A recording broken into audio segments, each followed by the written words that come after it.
to thank you for coming and joining me today. I first moved and I relocated to another area. I was through your process. The here that you can get out of it as well.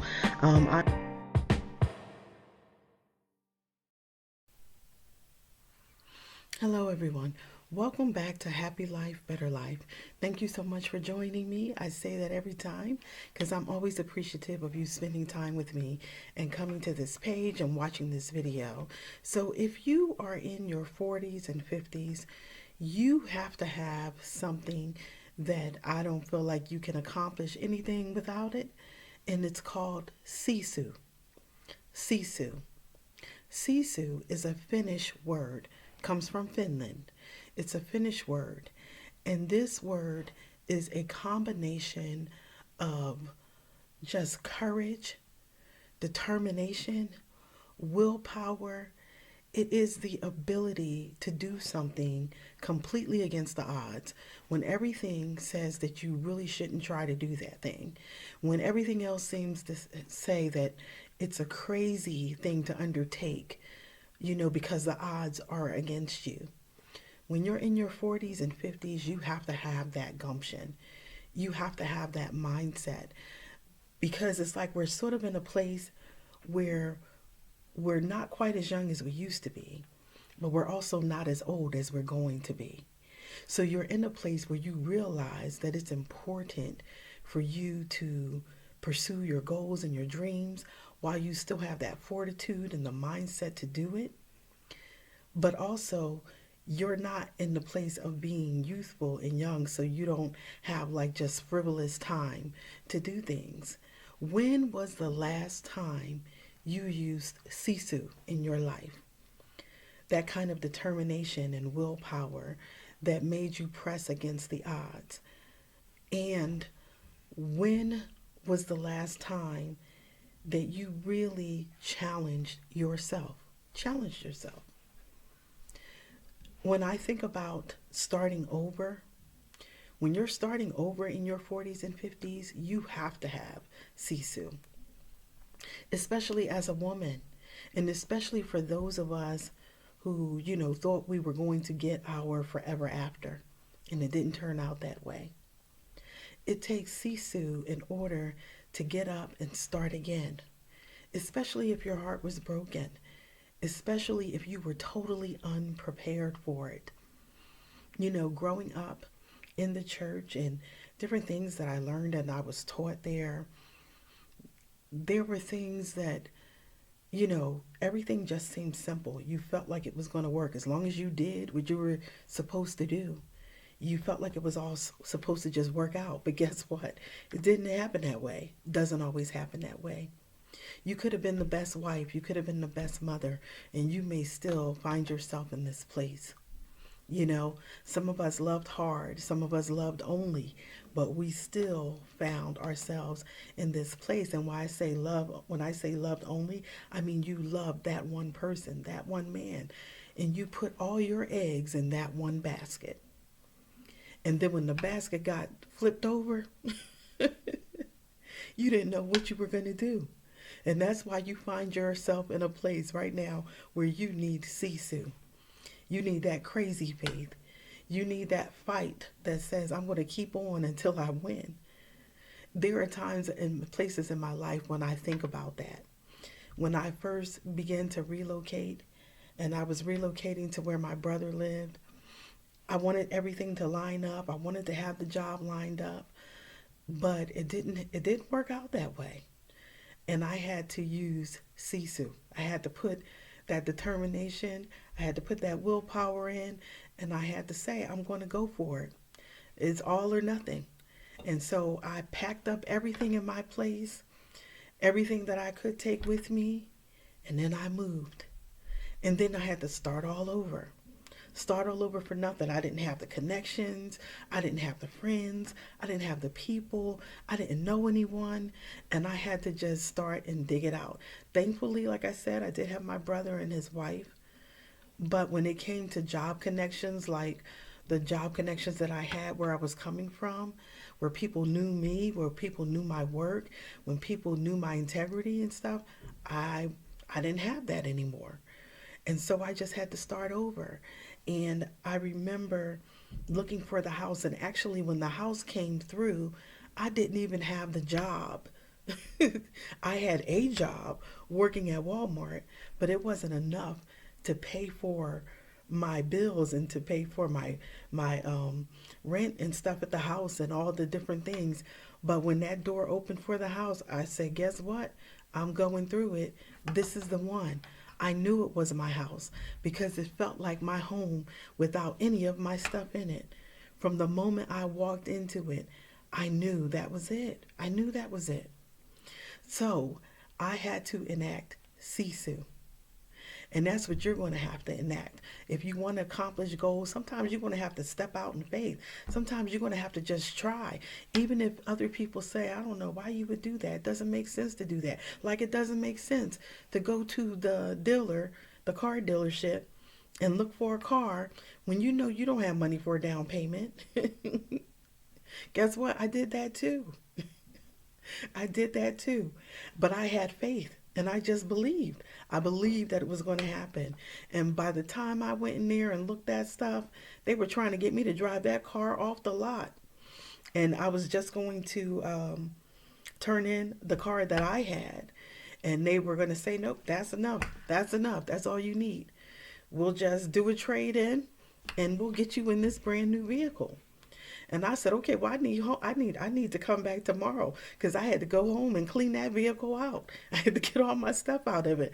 I was ready. I went down there in faith. My mind was ready. But to be honest, I guess I wasn't ready because I hadn't cleaned that car out. So, that's what I'm talking about, having that crazy faith, that gumption, that against the odds that I'm going to do this, that this has to be done. And this brings me to a story. And in my closing, I remember I used to love to run when I was young. I used to love to run. It was such a freedom in it. And there was a clip from a movie, a guy who was a runner, and they asked him, why did he love to run so much? And he said, because when I run, I feel close to God. It's like a freedom in it. It's like, and there was a time where I would just run from place to place to place. And people would say, why is she always running? But at that point in time, I was like in my 16, 15, teen years, and I just loved to run. I just loved to run. And I never did it like as far as like part of a team, like even for school and stuff like that. But I will always compare myself to the fastest people that I knew. And I would keep trying until I beat them. And that was how I used to do it. So I remember at one point, I was over at a friend's in Jersey, and there was someone, he was a coach, a trainer. And they were like, oh, Tasha, you run all the time. You need to go running with them. So I went running with them and a few other people. And he was actually amazed at how well I was able to keep up with them because we were running for, I don't know how many miles we ran, but I had never run quite that distance before. And I'm telling you, we're getting to the end of it, and we are probably about a little less than a quarter of a mile from home. And I'm sweating. My whole body is hurting. And I'm feeling like, what in the world possessed me to try to do this with them? And the thing was, I was hanging in right with them with the coach. We had left everybody else behind. But I was so determined because I had that kind of willpower. I didn't like to lose. So my thing was, I'm going to stick right in here with them, and but we were getting, like I said, we were had like a quarter of a mile left, and my legs feel like lead. They feel so heavy. And I'm like, oh my gosh, I'm thirsty now. I'm dying of thirst.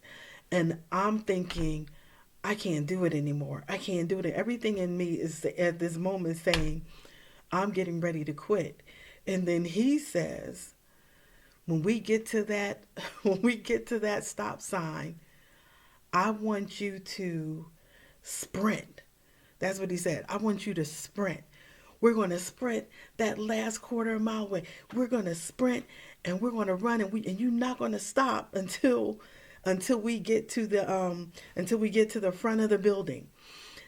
And from where we were, I couldn't even see the building, okay? And I'm sitting here saying, "Oh, I'm not going to sprint. I'm not going to sprint. You can sprint if you want to. I'm not going to sprint because I'm like I can barely even feel my legs now." And we are just running and we're almost there at the stop sign. And he was like, "You ready? When we get there, we're going to do it." And everything in my mind is like, "No, I'm not going to do it.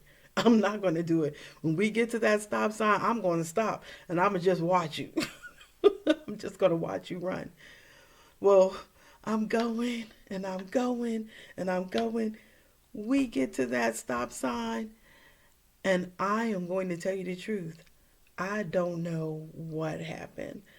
It was like my body wasn't even my body anymore. I was saying all up to that point that my legs felt like lead. And I got to the point where I couldn't even feel them anymore. I didn't even know how I was running because it just felt like my body wasn't even my body anymore. But when we got to that stop sign, I took off like a rocket. I mean, I flew past, and he was running, but I flew past him. And I just kept going and going. And then he started shouting behind me, "Tasha, get it." He was like, "Girl, you go, you go." And I was running like I was running for my life. And all I can tell you, it just seemed like stuff was flying past me. Like I was moving so fast, I could barely see it. And then I ran and I finally got to that building and I stopped. And I could not believe that it was me. I couldn't even believe that I did it.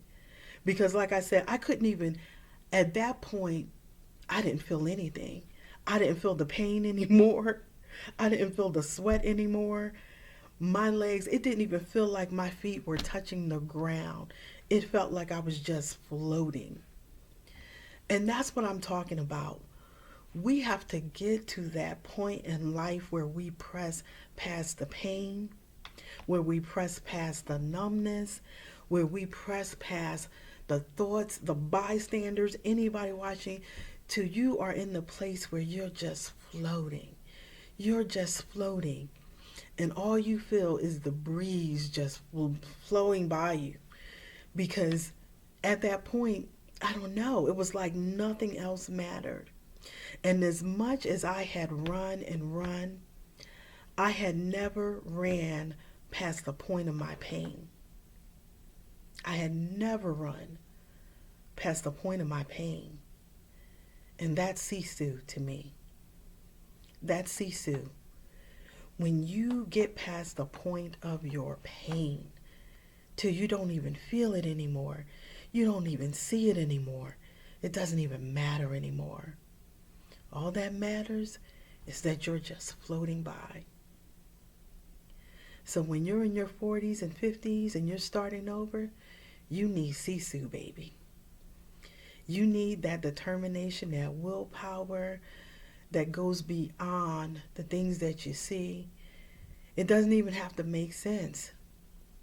You just keep pushing and keep pushing past your pain and keep pushing. And I'm telling you, just from that one run, I built up a strength inside of me. My muscles knew a power that they had never known before. And that's what it takes. That's what it takes. So I hope that this encourages you today. And as always, you know I want you to live a happy life and a better life. Thank you so much for joining me today. Bye-bye.